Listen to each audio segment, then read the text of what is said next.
Hello, and welcome to another FasTrax training video. In this session, we will be covering how to use the Pricebook in the FTxHandheld software.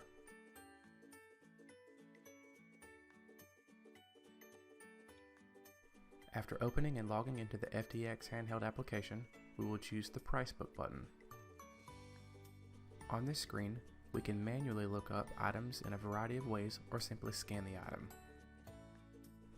In this scenario, I will manually enter the UPC and press enter. If the item is found, it shows the item details, giving at-a-glance information. To close that item's information, simply press the OK button. If the item is not found, you will receive an error message stating so.